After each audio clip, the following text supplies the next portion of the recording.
On Podcast Network, your team every day. You are Locked On Cowboys, your daily Dallas Cowboys podcast.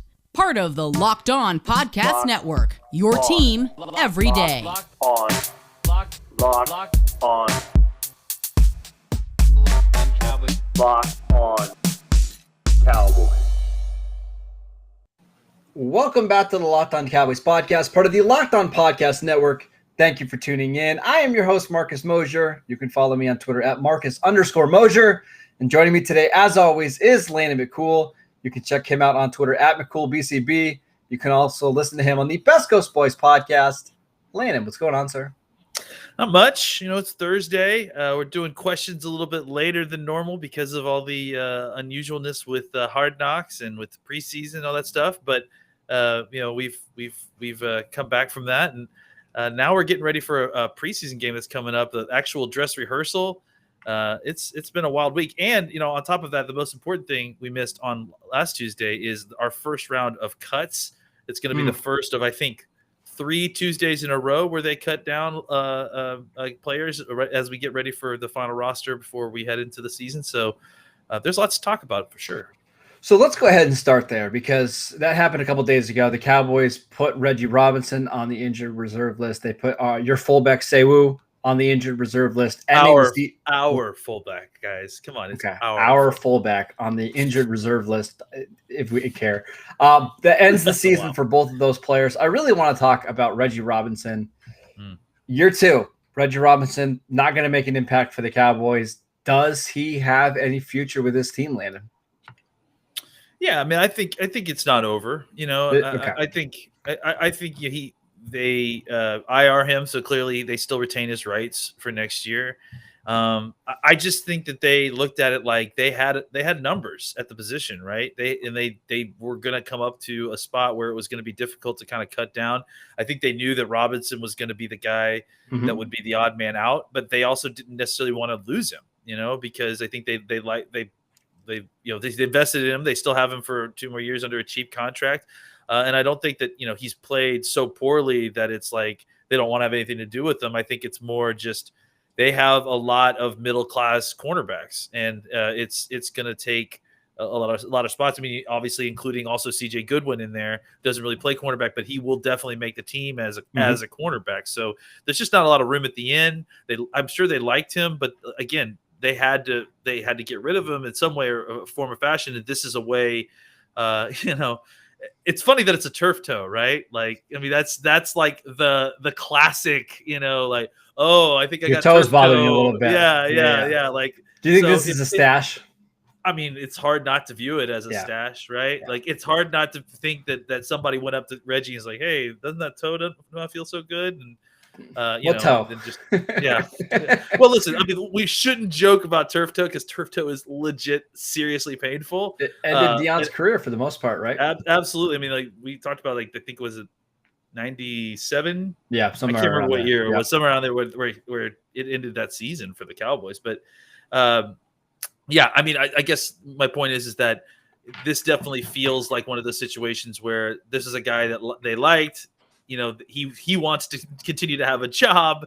They're like, hey, let's work something out so we can keep you on the team and maybe, reload for next year, see if we give you another chance. All right. So that I was a big Reggie Robinson fan pre-draft. Yeah. I still really like Reggie. My question is, if he didn't make the roster this year, is it really going to be any less crowded next year? Right? Because Trevon Diggs will be entering year 3, still in a rookie contract. You'll have Kelvin Joseph and Nahshon Wright, who will both have more experience than what Reggie Robinson has. You signed Anthony Brown and Jordan Lewis to contract extensions. There's 5 corners already, not to mention whoever they draft or sign next year. It just feels like, man, it's going to be hard for Reggie Robinson to find a spot without basically playing football for the last 2 years. Well, I mean, I certainly think that he's not guaranteed a spot next year, right? Like, but I think that if you're looking at the idea that, look, Nahshon Wright and Kelvin Joseph seem to be working out, right? I don't think they're comfortable enough with the way that they're playing that they're looking to cut Jordan Lewis or Anthony Brown this year. But let's say Nahshon Wright and Joseph continue on this trajectory that we see. it may be such that you get to the beginning of next year and realize maybe we can save some money. We don't need Jordan Lewis. We like what we have in Canada. We don't need Anthony Brown. We like what we have in Joseph. If you think you can save some money there, maybe you cut one or two of those guys, and then you don't necessarily have to go out and draft a guy. Okay. You can rely on Robinson coming in as kind of reinforcements for your down roster cornerback, and then maybe that's your plan going into 2022 without having to invest more resources into cornerback. Probably more draft picks, right? That's probably the thing. If we get to the fourth round and there's a corner there that they like versus, let's say, a defensive tackle they like, they might just say, hey, we've got Reggie Robinson, who we still like quite a bit. He's been in our scheme for 2 years now, or our system for 2 years. Let's pass on a corner there and let's see what we can do this year. I think that's more likely than maybe outright releasing Anthony Brown or Jordan Lewis, even if those guys struggle. I just don't think you can – I don't think you can rely on Reggie Robinson at all at this point. He's just a luxury to have next year, correct? Yeah, I mean, I think he's, just – you can never have too many good ones of these cornerbacks. And whether you're developing one, you're picking him up off the street, it's good to have a lot of different irons in the fire at this position. And he's just one of them for next year. Do you want to do a little monologue on your fullback going to IR? No, I'm okay. I think we're fine. Okay. Nick Ralston. Is he going to make the active roster? Ralston season, active Ralston. He will. I mean, I've never seen somebody switch. Just loves faster. You know how people root for the uniform, not the player. The name that's on the back. I root for the position, not the player or the team. I mean, look, I love having those kind of guys on the team because I think that they provide roster flexibility. They can do things on special teams. They can do things as a tight end. They can do things as a fullback. It's not just about playing individual position roles, but also being able to do things that are needed on offense in order to make it function. And I think having a guy like that, if you're just a fullback, you're probably not useful to a modern NFL team. But if you can do that role, you can play special teams, you can function as a running back, I keep forgetting what this guy's name is. Was Nick it Rod Ralston. Smith? No, I was thinking Rod Smith. Rod Smith. It's that kind of guy, right? Where he can do a lot of different things for you, and that sort of versatility on a team is useful. So, Ralston has to prove he can do all those things. I've seen him dig out guys in the hole, which is exciting to see. Mm-hmm.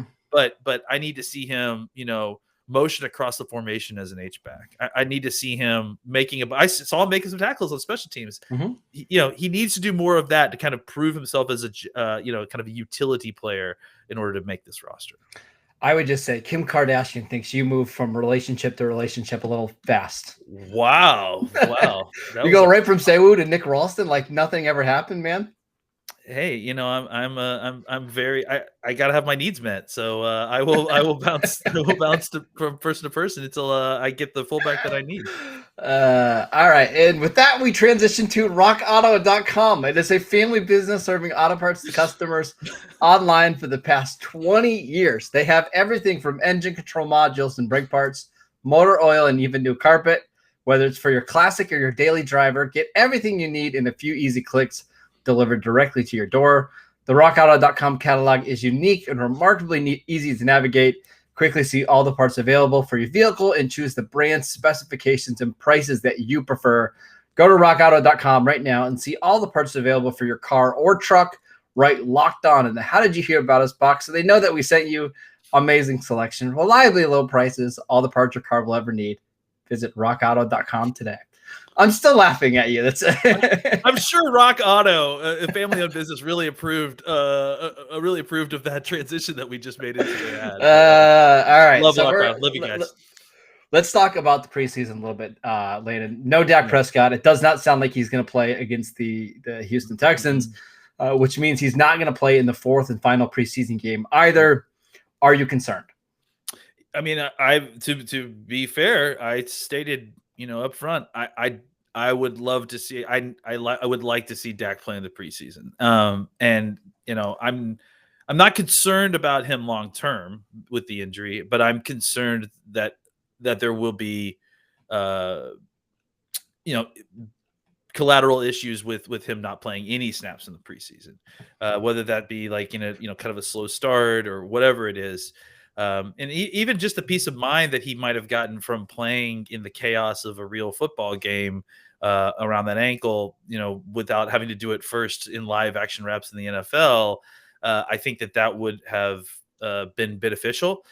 Look, he's been practicing. It's not like he hasn't had any practice or hasn't done anything in training camp. He's been out there, and he's been doing as much stuff around people moving bodies as most everybody else. He's just not throwing the football as much. So it's not ideal as far as I'm concerned. But I'm not freaking out about it because I think they are just deciding to go with overabundance of caution. We've seen him out there throwing the football. It's not like he isn't out there throwing the ball or doing anything anymore. So they are clearly on a ascension into the regular season. So I don't like it. I wish he was playing in the Houston game, but I'm not panicked about it because I totally understand. I'm not worried about it because we saw him last year not have a preseason and still be fine, right? They struggled a little bit against the Rams, but they were fine. Week 2, they came out firing, scoring a bunch of points. I'm just not concerned about it. The other thing I would say, Rams defense was also way better than anybody anticipated. So it's hard to know if that was rust or if that was just who's Brandon Staley, and going like that route. So the other thing about him throwing, we have seen some video of him throwing. Seems like he's been doing, I don't know if he's doing 7-on-7 stuff, but he clearly throwing the ball to the receivers 20-25 yards down the field. Do you think Mike McCarthy is a paranoid coach in a little bit, Landon? I'm sure he's gun shy at this point. Hold on. Let me rephrase that. Do you think he's paranoid that the Buccaneers might be getting a read on what's going on with the Dak situation, so they're trying to cover stuff a little bit? Oh, I do wonder if that's happening because it feels like even on defense, a lot of the stuff has been more vanilla than what the practices anticipate like they would be, right? Like it seems, I don't know. Yeah, I do feel like in general there is if what you're asking is if McCarthy is playing something's close to his chest, I do get that sense. Yes, I would say just because John Machado doesn't tweet out a video of Dak throwing doesn't mean he's not throwing the ball more than what we're seeing. I mean, I'll just say that.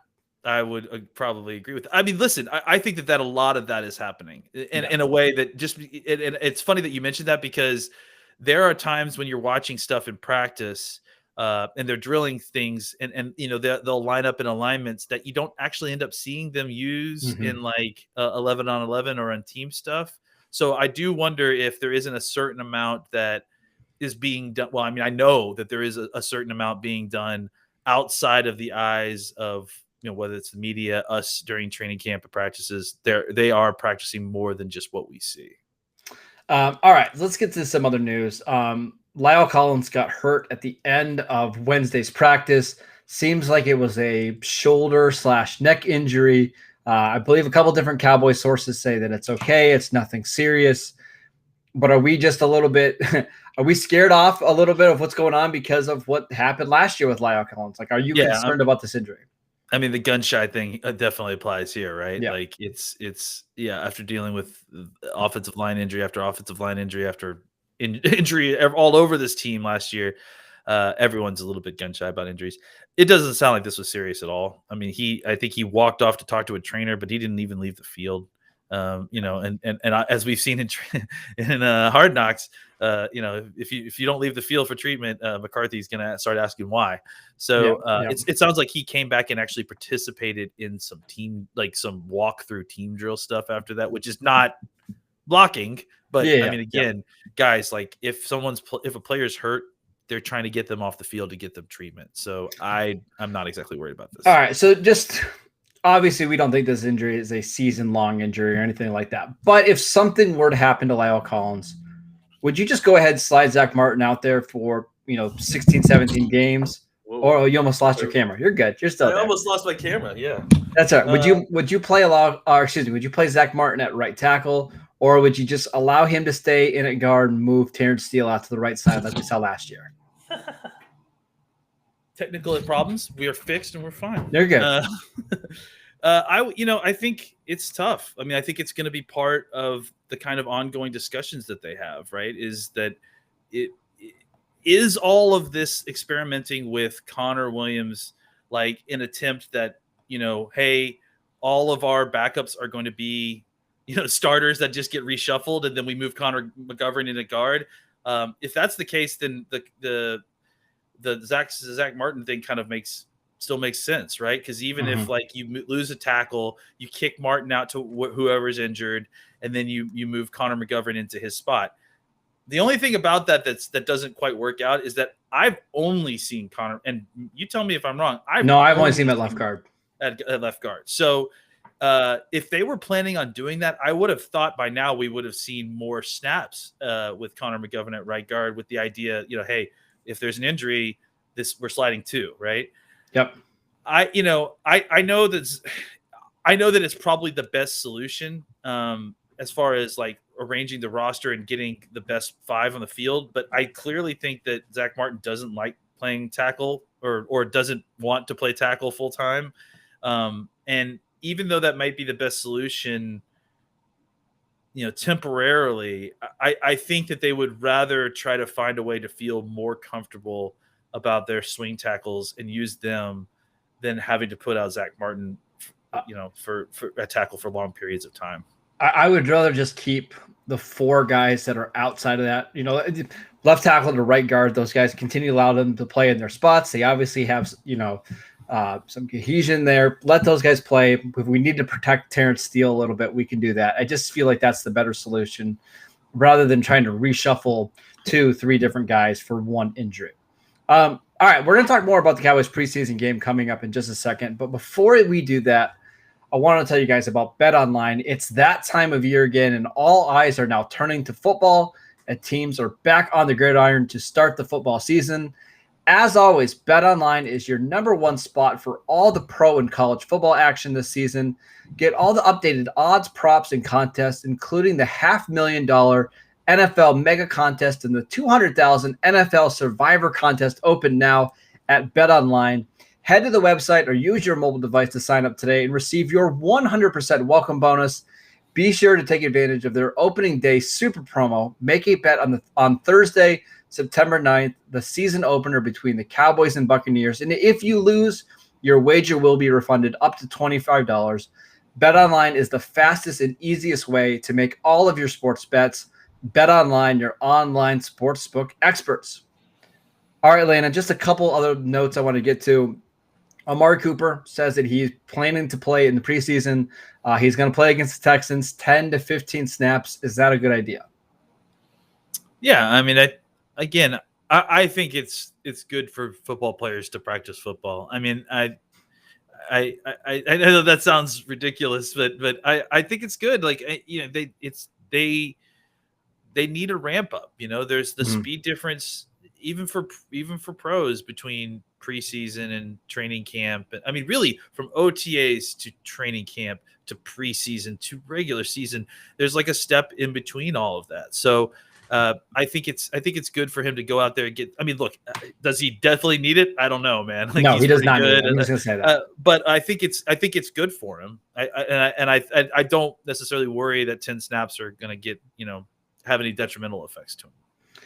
I also think the Cowboys kind of waited for this game on purpose, right? This game is at Dallas, correct? I believe it is, right? Yeah, I actually don't know. Either way, it's not a very far trip. Yeah, right. I think they wanted him to be on his own turf that he knows well. Amari is one of those guys. Like, you look at his splits like home and away, and he just performs much better when he's playing on turf. He's playing on a surface that he knows. 10, 15 snaps, maybe 2 targets. And then let's get him off the field, and he's ready for week 1. I think that makes a lot of sense. Another guy. It is in Dallas. Yes, yeah. Good points. Good points. I don't think that's a coincidence, by the way. Malik Hooker, according to Mike McCarthy, the plan is to have him play on Saturday night. Is that a good idea? Yeah, I mean, he definitely needs it. Like, I mean, we need to know what the deal is with this guy is. I mean, we've got to make cut downs. Obviously he's a talented player. I think he's going to make the roster. I think he would have made the roster, obviously, even if he hadn't played in the preseason, just because, the potential there and the upside there and the need there. But I think it definitely makes the Cowboys' job a lot easier if they can at least get some snaps out there to see what they have in him. Even if it's like 10, 15 snaps, same as Amari Cooper, just to be out there and seeing him in the defense would be nice.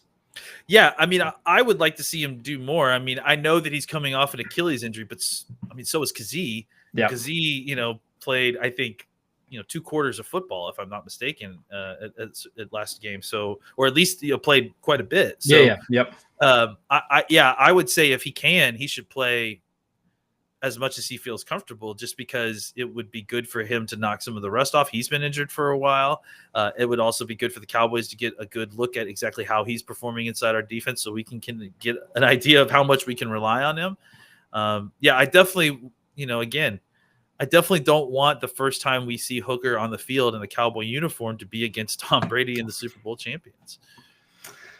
Speaking of guys that are maybe too good to play in the preseason, Nick Ralston, you want him to play? No, that's a joke. I'm just teasing. It's too valuable. It's too valuable. You cannot risk. You know who might be too valuable not to play 75 snaps again is Osa Odigizua. Like, can we please give this guy a little bit of a break? He's already played the equivalent of like 2 full games in the preseason. Just let him relax a little bit, because the depth after him is not great. So yeah, it's ridiculous. I mean, I did think that was funny that they continue to play. I mean, I guess they don't really have a ton of options. No, they can't replace any of their guys. Like, well, I think part of what happened, like Brent Urban got his shoulder pads taken away from him at halftime. Like, they weren't going to have him play.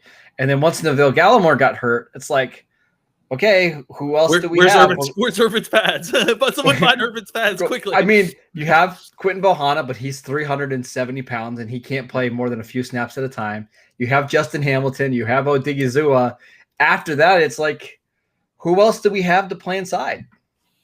A bunch of defensive ends that you can kick in randomly, but you don't want to play any of those guys. Like, no, I mean, and some of those guys are having to play on the edge, right? Because Randy Gregory didn't travel. DeMarcus Lawrence isn't there. Basham missed the last preseason game. So they were pretty short on numbers. I just hope Odigizua, they can give him a little bit of a breather, because that guy is working out there.